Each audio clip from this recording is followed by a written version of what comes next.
anything, it is a chance to reflect on where we are and where we can go in shaping our world anew, finding a better, more sustainable path, more in tune with the resources that we have.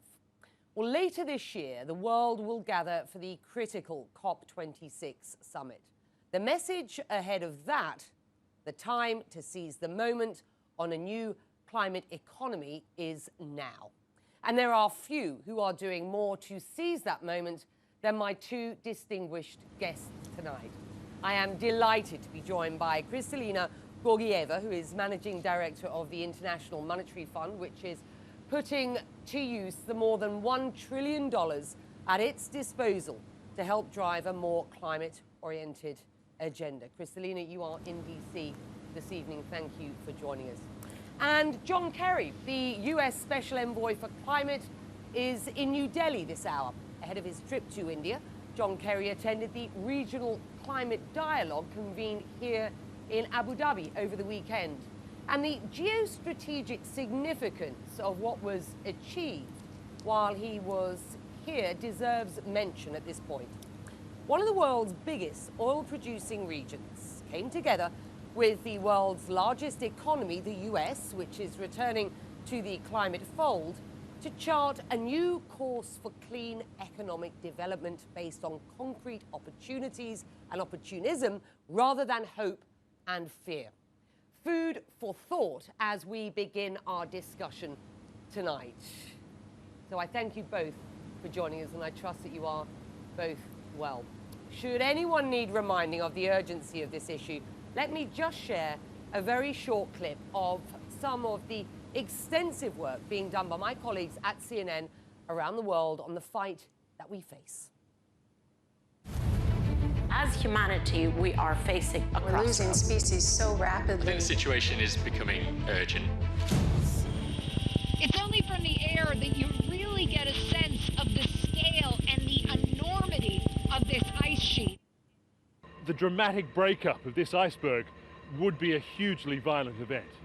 We traveled from the Antarctic to the Arctic to the Sargasso Sea, documenting the impact of man-made climate crisis. These are aerial firefighters, and right now we're on a water bombing mission. And this is methane, a greenhouse gas 80 times more potent than carbon dioxide. If CO2 is a blanket of average thickness, methane is a blanket as thick as LeBron James is tall.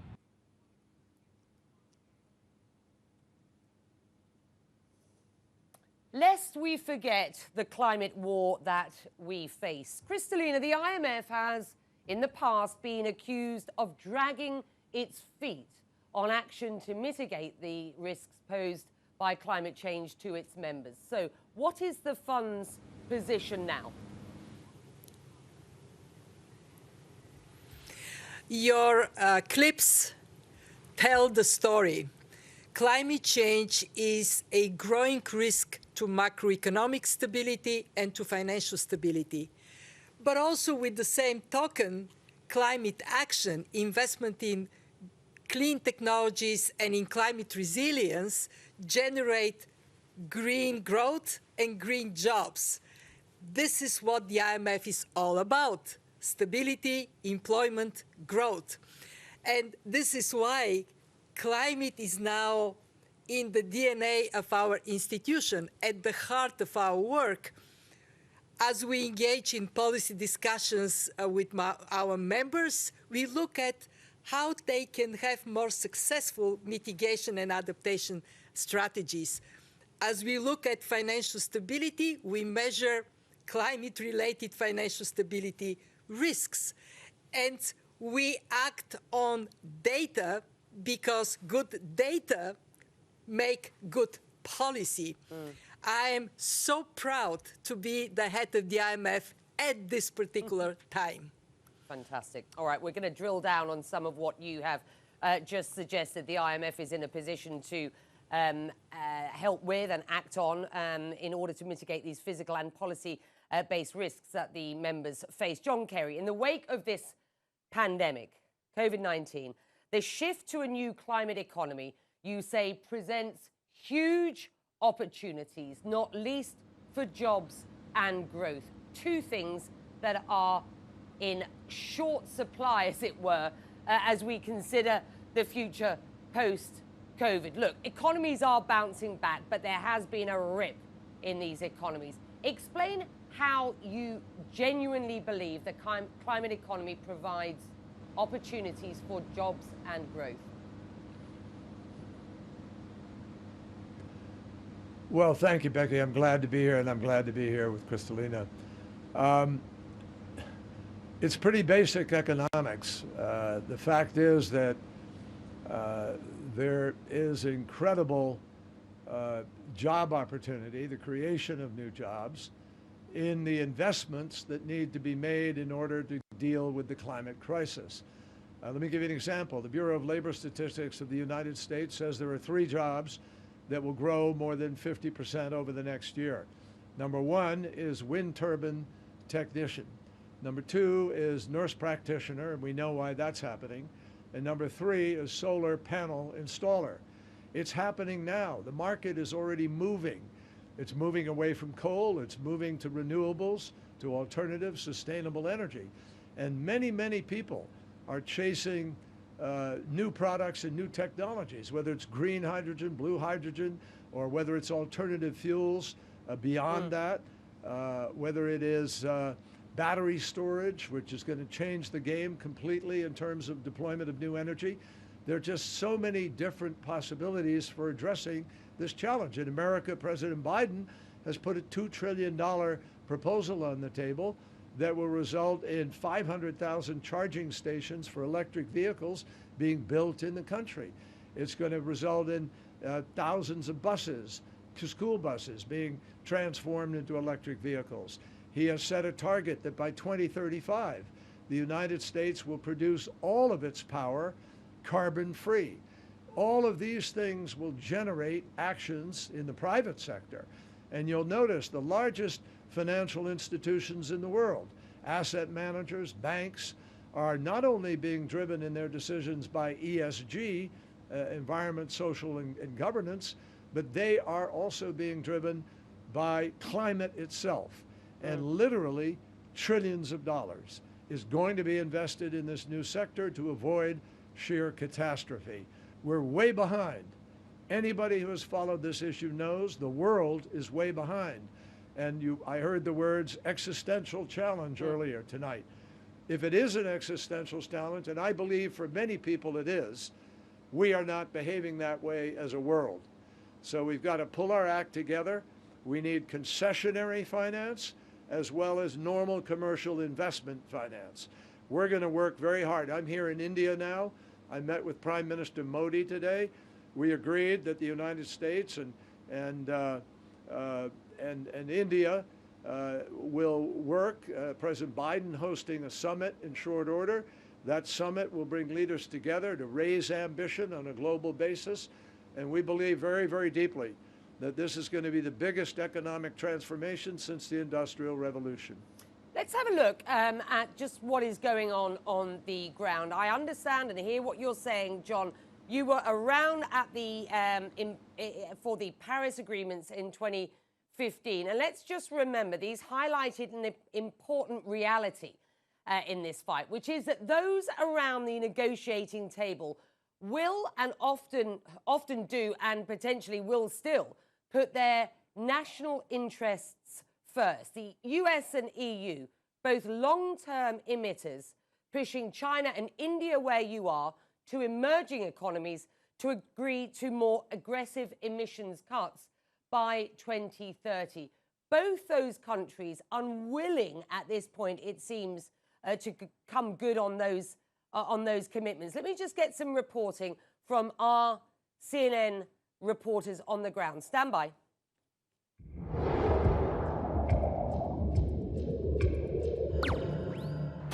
I'm Stephen Zhang in a slightly smoggy Beijing, where Chinese leader Xi Jinping last year pledged that this country would become carbon neutral by 2060, an ambitious goal set by the world's top polluting nation. But already they're hitting an obstacle here: coal. Cheap and abundant coal has been fueling this country's rapid economic growth in the past few decades.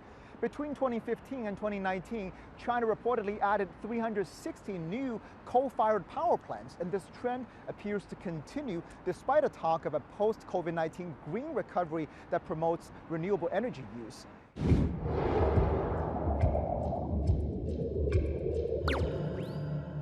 India is the third largest emitter of carbon dioxide after China and the United States. The country's coal-based thermal power sector releases 1,100 million tonnes of CO2 every year. India's dependence on coal remains high. Coal accounts for 55% of India's growing energy needs. John Kerry, you've said that coal must be immediately abandoned. No ifs, no buts. You say no maybes. Germany firing up a new coal... Go on. Go on. Well, we need to move in a sensible way. We have to transition out of those power sources that are providing base load to homes, to businesses and others who need to be able to continue to employ people and produce their products. What has to happen, though, is a far more rapid transition. In the United States, no bank will fund a new coal-fired power plant. In Europe, no bank or financial institution or even private source will fund a coal-fired power plant. We have to move away from coal faster. Gas, to some degree, will be a bridge fuel, but there are very important things we can do to bring different technologies and a different balance of power, of available power sources to task in order to accomplish this in a way that is more seamless, less disruptive. That's what we're urging, that we, for instance, old coal-fired power plants, many of them are operating at less than 50% efficiency. Many of them are losing money. Many of them are not even sending energy to the main grid or to various places. Many of these could be phased out over a period of time now. And we think these next 10 years, between 2021 now and 2030, is the decade of decision. If we don't do this adequately in the next 10 years, we're not going to be able to hold on to the possibility of a warming limit to 1.5 degrees Celsius, and we will not be able to achieve net zero by 2050. So all of this hangs in the balance. And I think, what we talked about today with Prime Minister Modi and India is how the United States could help mobilize finance, bring some concessionary finance to the table to reduce risk, to deal with first loss, and then bring more money to the table for a normal commercial investment that could quickly start producing alternative sources of fuel. We could have a far more effective grid that is pan-Asia in a sense. When the sun is shining in one part in the east, you could send energy to where it isn't shining in the west, and vice versa. All of this is available to us if we will get our heads together and begin to deal rationally with the choices that we face. Kristalina, how does the IMF ensure that it is providing funding and incentives to achieve what John is talking about here? What we have concluded based on our analysis at the IMF is that to accelerate the transition to the low-carbon economy, there are three pillars on which we need to step. One is to put a price on carbon and provide forward guidance to consumers and to businesses how this price is going to go up, up, and up. Today, only 23% of carbon emissions are being priced. Well, good news is last year they were 17%, so we are making progress, but we are far from where we should be by 2030. Today, the average price of carbon is $2 a ton. By 2030, we have to be at $75 a ton if we want to provide massive incentive for this rapid transformation John talked about, and I completely agree, must happen. Two, we need to provide funding for public investments in green infrastructure, in this green transition. again, if we put 5% of GDP now to inject this transformational moment, it would generate on an annual basis 0.7% more growth.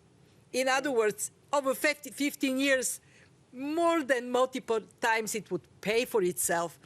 And there would be at least 12 million net jobs. So put public money, including, as John said, concessional finance, and this is where the IMF is a player, so we can support countries to take this turn.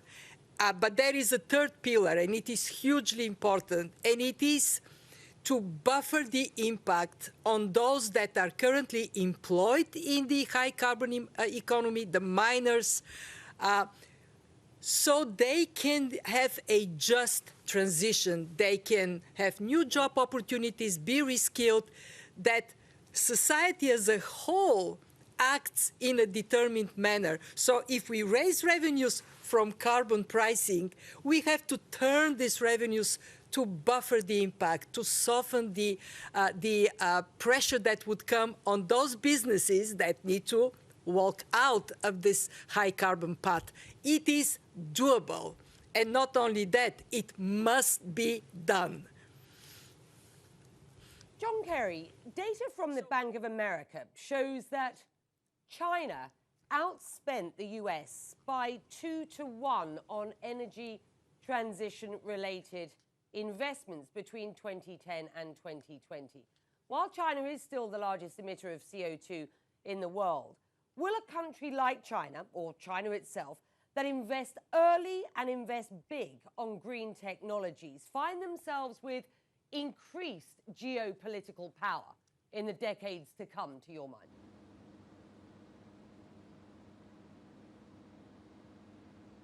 Well, right now, China is saying that they are going to peak by 2030. They'll peak their level of emissions, and that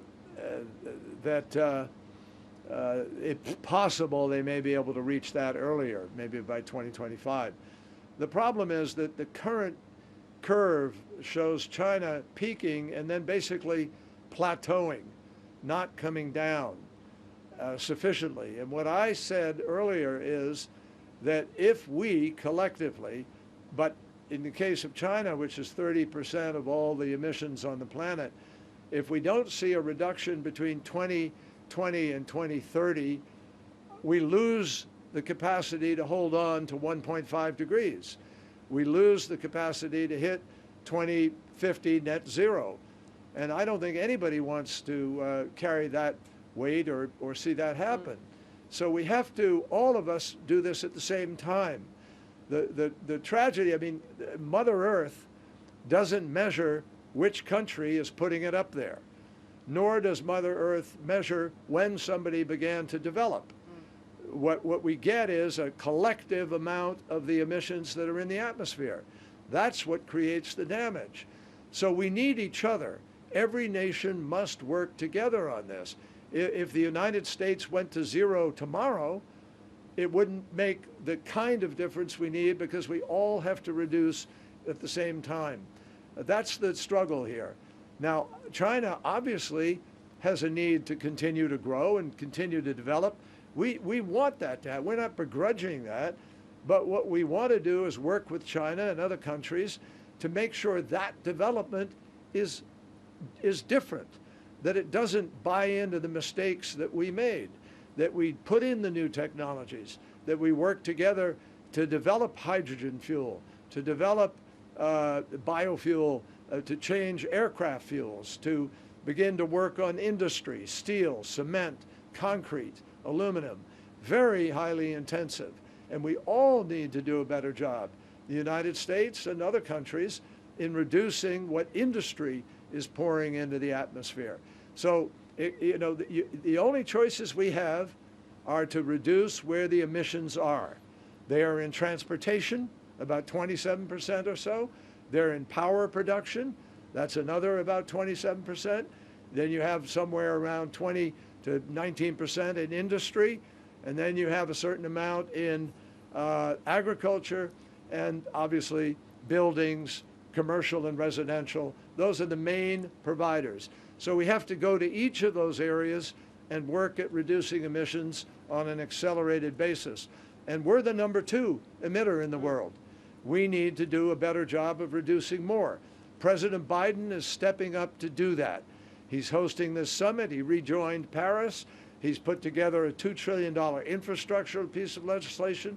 He wants to, you know, when he hears the word climate, he immediately is thinking about jobs because he sees in the response to it, whether it's creating the new energy source or transitioning the existing ones or building the new cars or retrofitting the homes, those are all jobs for workers in all of our countries. So we should embrace this. It's really an opportunity, an economic opportunity, and all the economists have now warned us again and again. It is more expensive to our citizens who pay taxes in whatever country.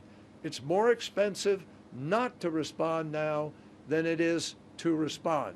We spent $365 billion cleaning up after 3 storms a couple of years ago. 3 storms. We spent $265 billion.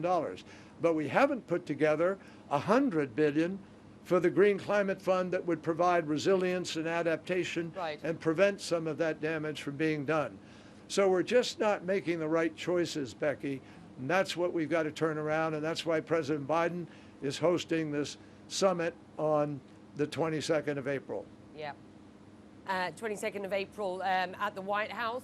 The COP26 meeting, of course, in Glasgow couldn't be more important. This is a year to provide some momentum. Kristalina, I just want to cross over to my colleague David Mackenzie for his thoughts from a part of the world that is deeply affected but unable to do very much. Have a listen.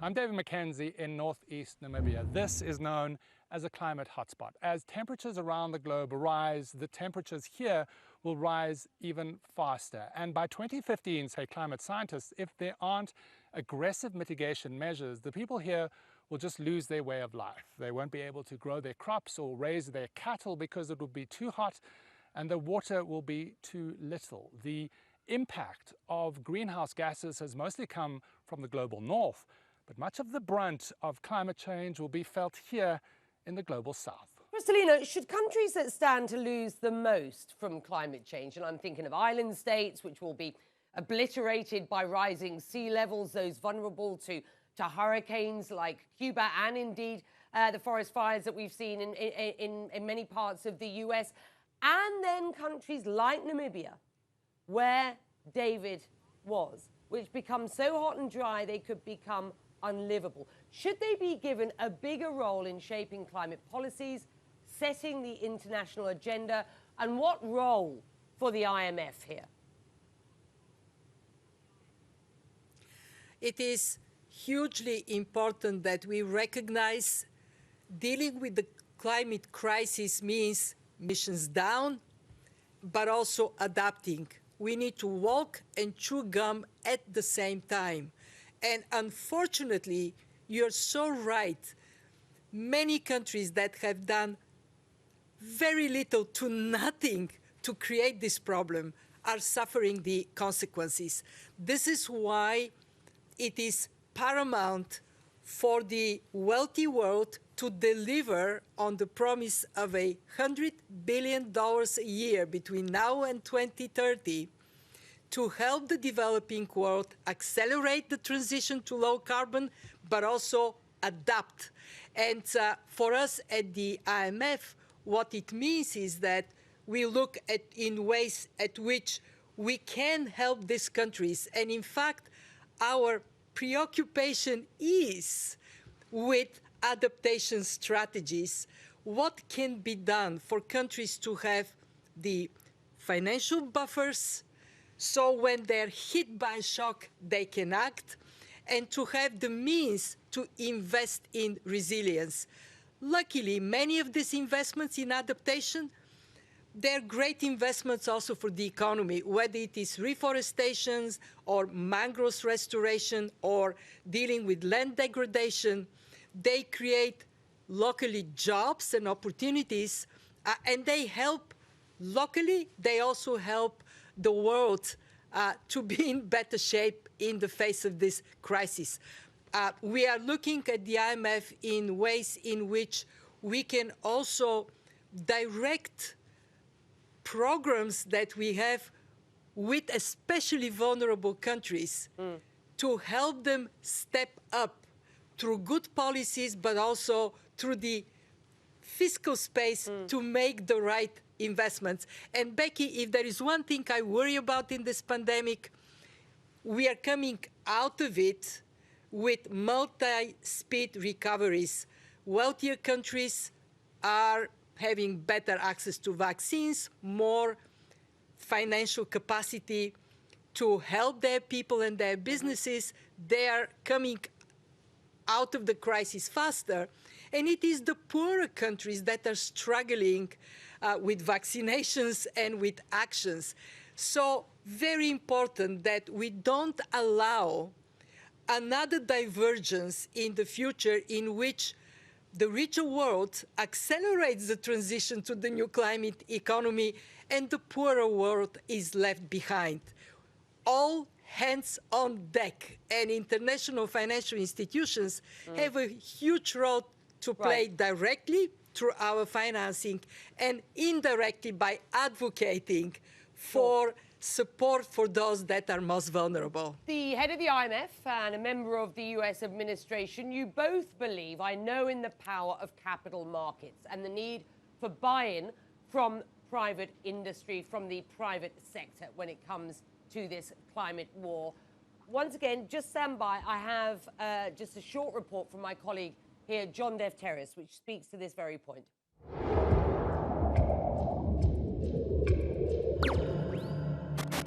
This is Rig 1, the first production rig here in Abu Dhabi. The UAE and the other Middle East oil giants are out to transform themselves into the low-cost, low-carbon producers. They know demand is falling between now and the next 3 decades, so they're fighting for market share. But at the same time, we see the UAE investing in solar and hydrogen. As for the international oil companies, they're out to transform themselves into international energy companies, with the likes of BP, Total of France, and Shell setting targets for net zero emissions to 2050, if not earlier. The reality is, consumer awareness is raising over climate change, and investors from Wall Street to Tokyo are shunning hydrocarbons for renewables. Right, there's a couple of key points here. There is a shift in consumer demand, and John, you pointed that out. There's a couple of issues I want to discuss here. I want to talk about the role of the global financial system. But before we do that, John, what was the key message that you took away from the regional climate dialogue here and the decisions that were made with the government of the UAE?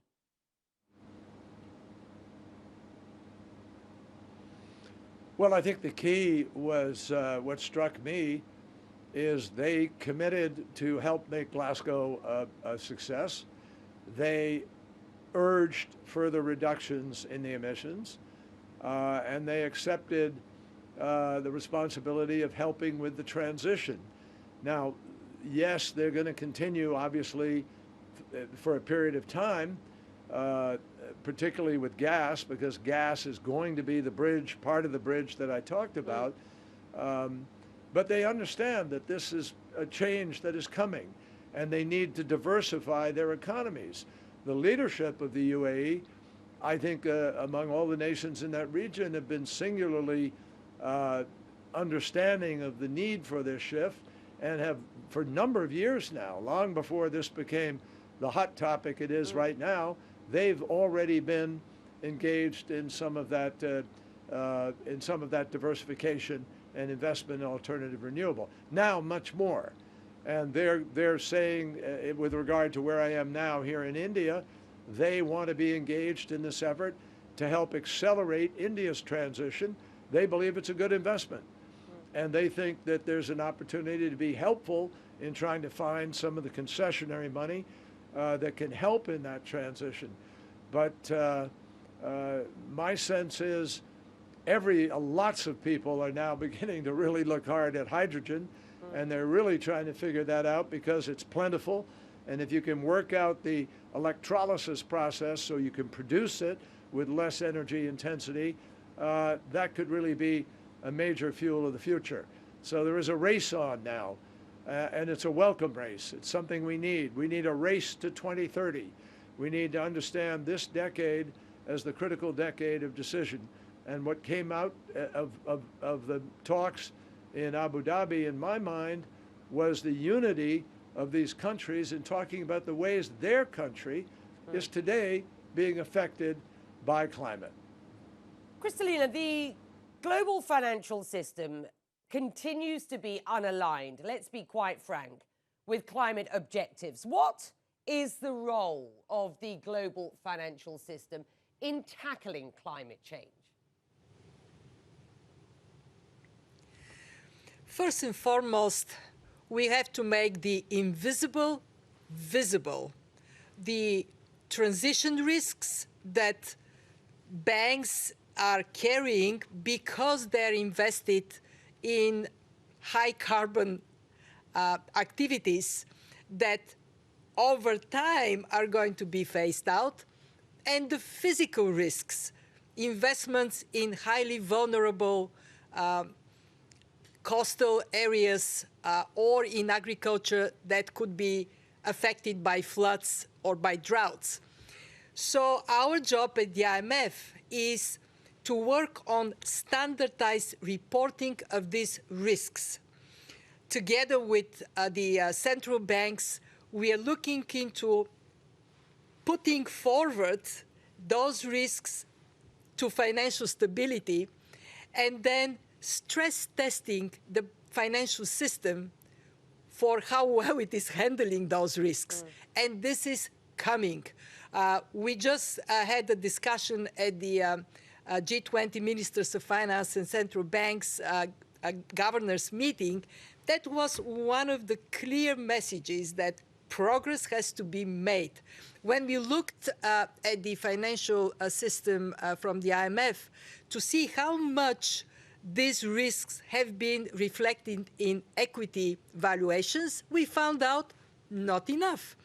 And the result is that there was loss of money that has to be avoided as we move forward. When we create transparency around climate risks, then those who put their money into investments and those who are responsible for those investments are in a much better position to judge. And what is very interesting is that big investment firms are now seeing that unavoidable to move in this direction.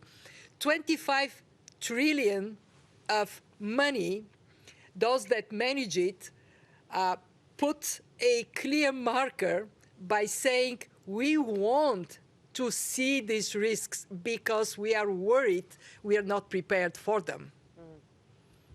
John, there are countries around the world who despite the fact that many people agree that this is the year when ambitions need to be raised, there will be people who are still paying lip service to a cleaner economy going forward, a climate economy going forward. It struck me when you were here and I was doing some work on climate change here in the UAE.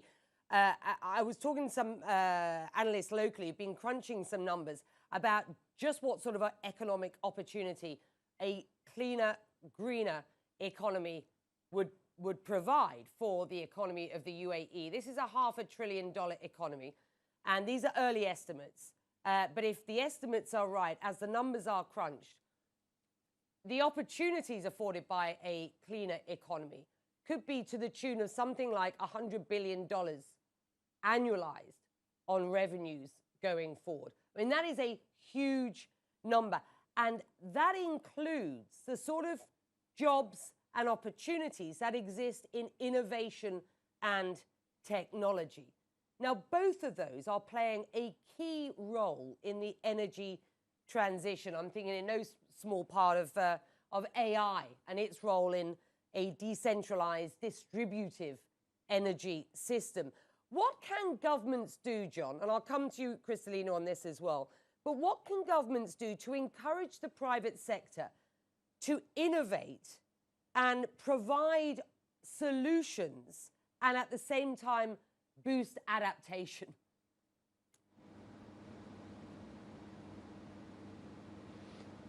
Well, I think, Becky, that what Kristalina just referred to will be one of the most critical components of that innovation, because President Biden is poised to issue an executive order that will require disclosure also, and Europe has already done that.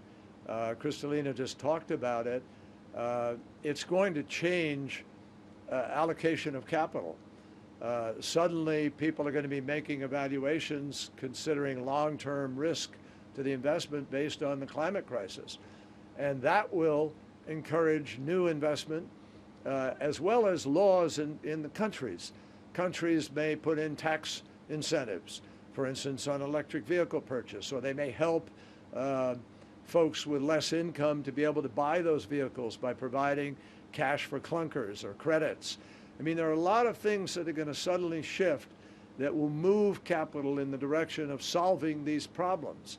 The marketplace, in the end, no government can solve this problem, let alone by itself, even together. This is going to, the UN finance report documents trillions of dollars of gap in the financing necessary between now and 2050 to achieve the goal. And so what's going to happen is the demand to respond to these crises is going to provide supply, and that will be very significant amounts of investment to find the new technologies. There'll be venture capital money. There'll be startup money. There'll be, I think, significant investments by the major asset managers and banking, lending institutions around the world who are going to be supporting legitimate commercial deals where there are revenue streams. For instance, transportation has revenue streams. Water and energy both have revenue streams. So those revenue streams are actually capable of providing a greater return on investment than anywhere from $13 to $17 trillion had in the last few years when it sat in net negative interest rate status parked in banks. So I think the market is going to really be what ultimately pushes the curve on all of this. Whoever discovers the battery storage is going to be one of the richest people in the world. Whoever comes up with the alternative fuel, those entities are going to make an awful lot of money. That will drive a huge amount of investment in this direction. And government policies will also add to that a structure which can excite the allocation of capital to the right purposes. I think it's, we've been through transitions before historically. Imagine back in the 1800s when the cotton gin and the steam engine and mechanization came along. Whole communities in my home state of Massachusetts, Lowell, Massachusetts, Lawrence, Massachusetts, countless places where we had big mills and people worked in grinding factories. That all changed. And all the way through, take the 90s, the 1990s, we had a revolution that was a $1 trillion market with 1 billion users that was in telecommunications and desktop computing. The market we're looking at today is already a 4 to 5 billion user market with double-digit trillions of dollars of revenue, and it's only going to go up, up, up in the course of these next 30 years. So that's why I say this is fundamentally a very exciting transitional moment in which we're going to create new jobs. And what's critical, really critical, and President Biden is addressing this in the legislation he's submitted or will submit that he's drafted, and that is to make sure this transition is fair, that it doesn't leave huge numbers of people behind who've been doing great work, but now because of the transition, that work may change. We need to make sure we're transitioning people, that there's ongoing training, that people are given an opportunity to earn a livelihood in this new marketplace. And that will take just concentrated focus. It's something we know how to do. We just have to make sure we do it. John, how has America's absence on the world stage over the past 4 years during the Trump administration and that former administration's attack on climate science, how has it undermined or complicated efforts to act like a leader on this issue, out of interest?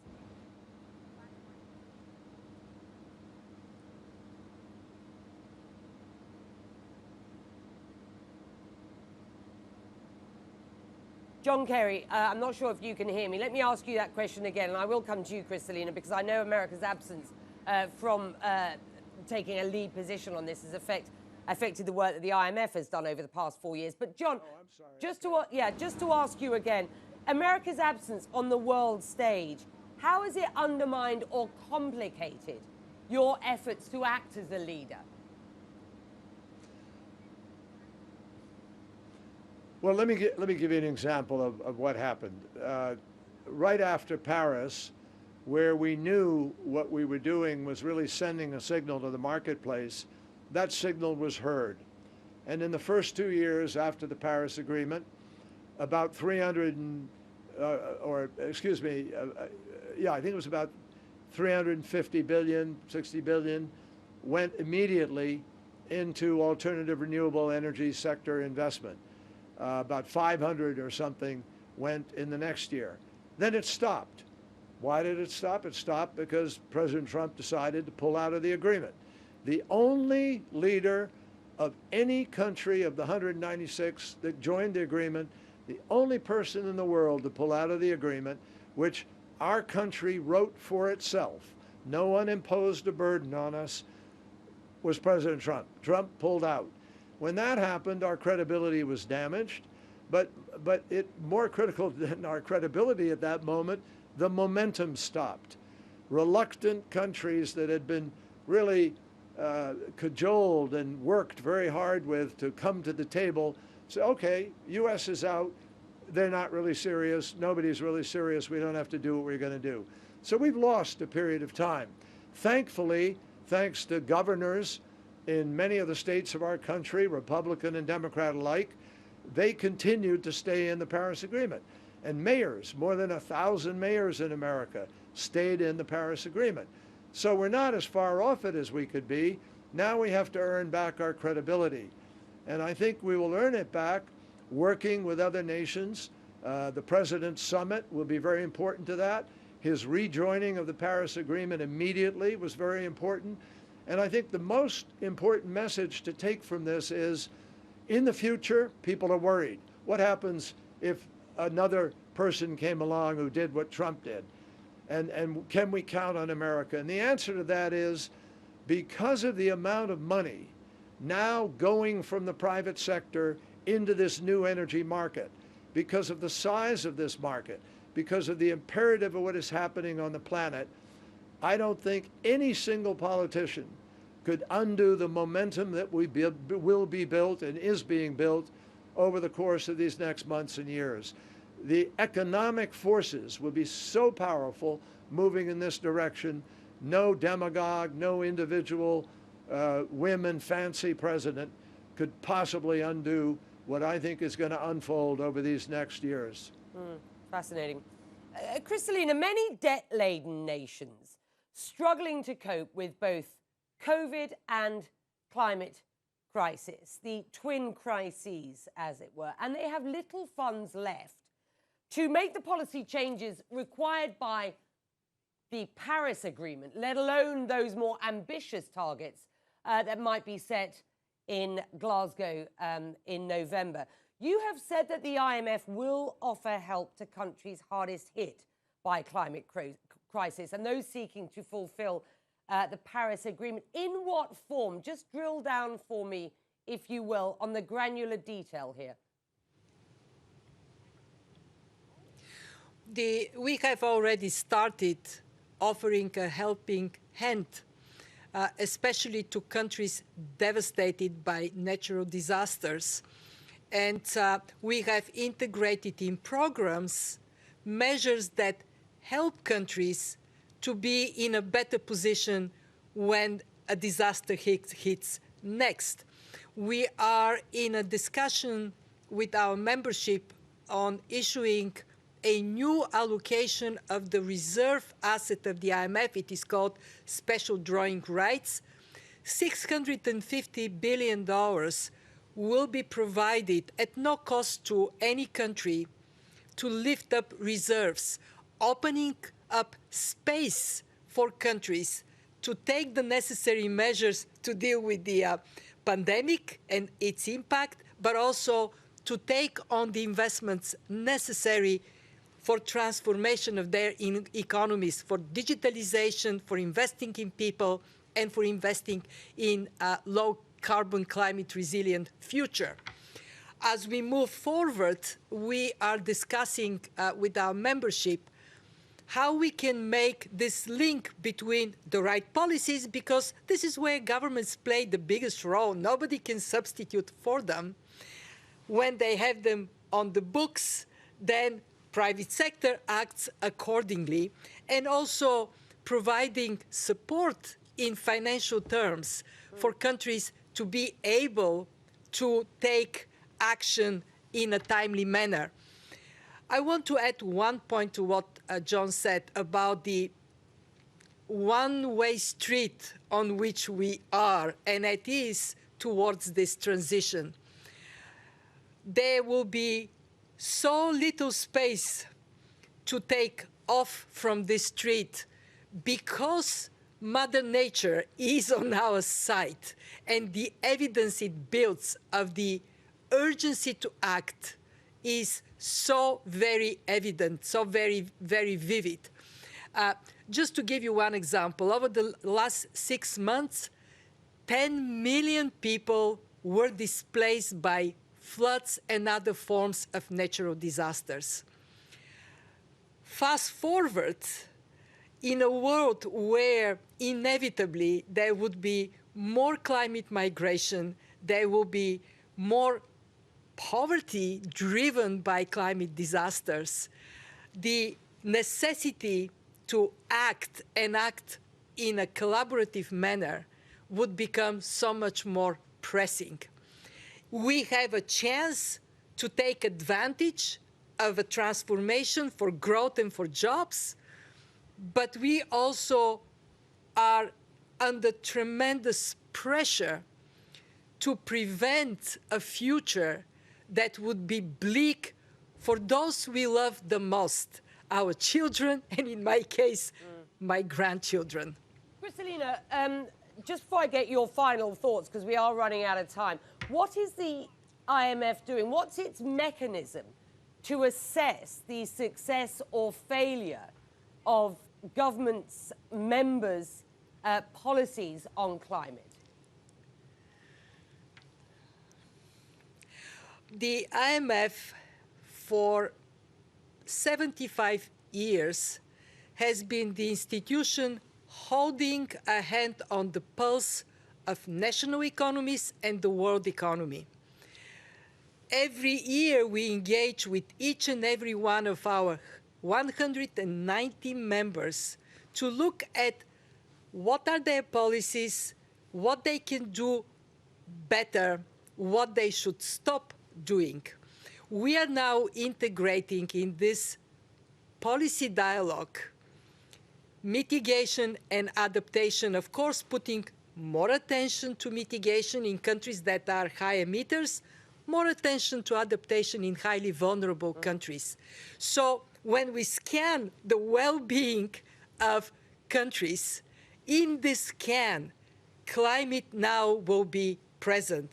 We have already started, and it is amazing how much interest there is from our membership to accelerate engagement on what they recognize is critical for the success of their economies and the well-being of their people.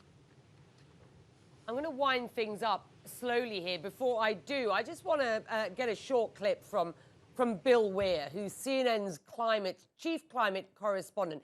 He's on Lake Michigan, John Kerry, with a first-hand account of the impact of global warming. Just have a listen.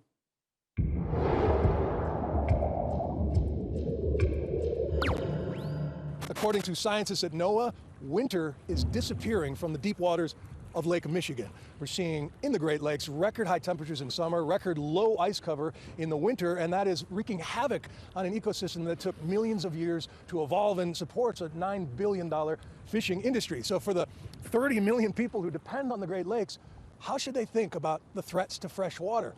We heard about the ocean perils. Even in Australia, they're considering pumping cold water down to save the Great Barrier Reef. You can't air condition Lake Michigan. So how much resources should be spent not only mitigating the problem, but adapting to this horrifying new normal? I saw a wry smile on your face, John, when he said you can't air condition Lake Michigan. We are forward thinking in this discussion tonight, but let's address this head on, John Kerry. To those who may have a sense of resignation here that this new normal is upon us, no matter what we do, you say what? I say that the scientists have told us in the IPCC report 2 years ago that we then had 12 years to make decisions to avoid the worst consequences of the climate crisis. 2 of those years have gone by and we haven't done very much.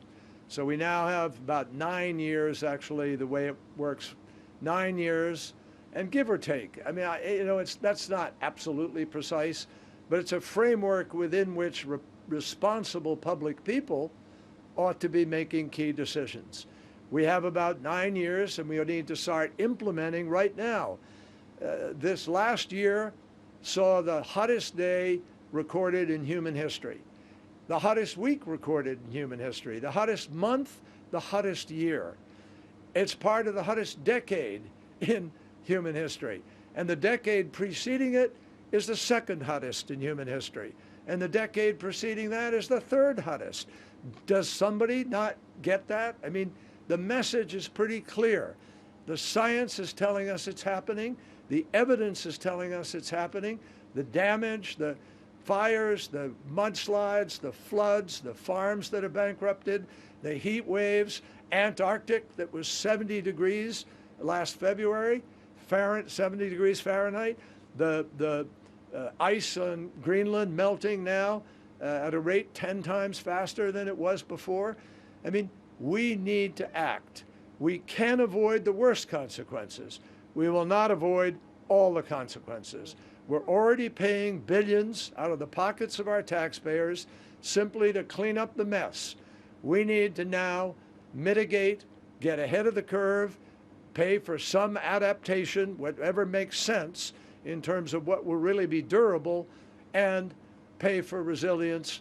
But we need to get really focused on the creation of the new economy, which will provide extraordinary jobs, better health to people, less cancer, less particulates in the air, less children hospitalized because of environmentally induced asthma, and equally importantly, our military will tell us it will provide greater security for our nation and for the world because there will be less multiplier effect to the potential of conflicts around this world. It's a pretty obvious choice. It is extraordinary.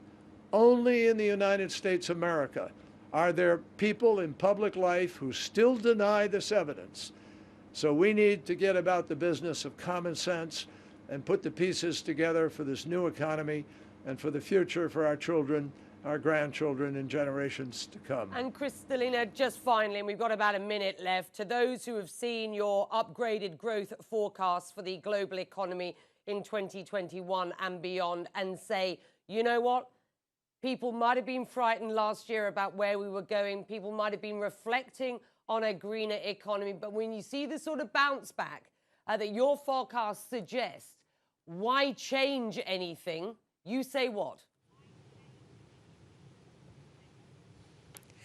We have seen in this pandemic that we are vulnerable to shocks. And what is ahead of us is a more shock-prone world. To build resilience to these shocks, we ought to invest in people so they are healthy, educated, protected in tough times, and resilient. We have to invest in nature.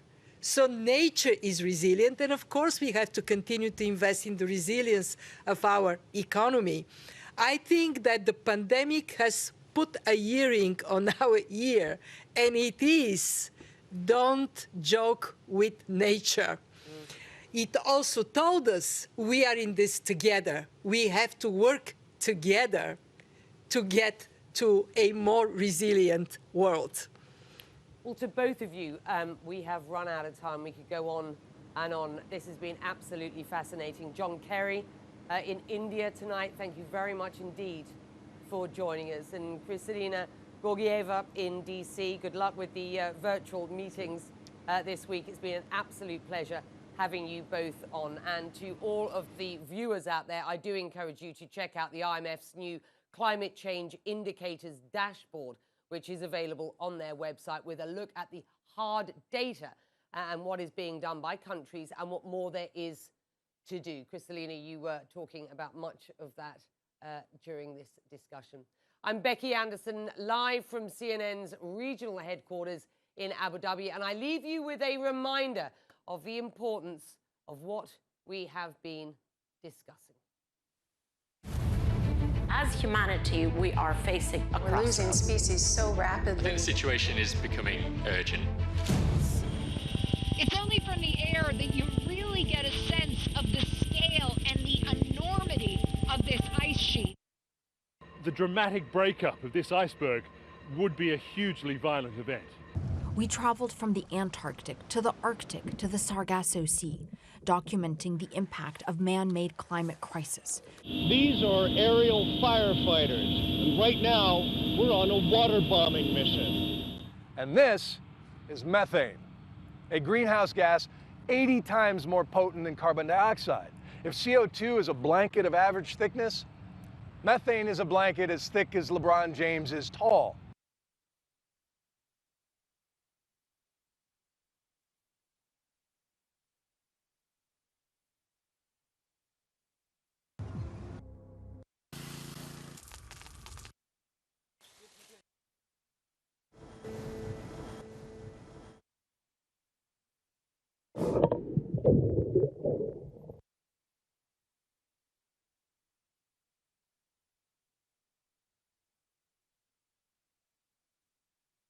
Got through an awful lot there. I think we did a jolly good job. Thank you very much indeed.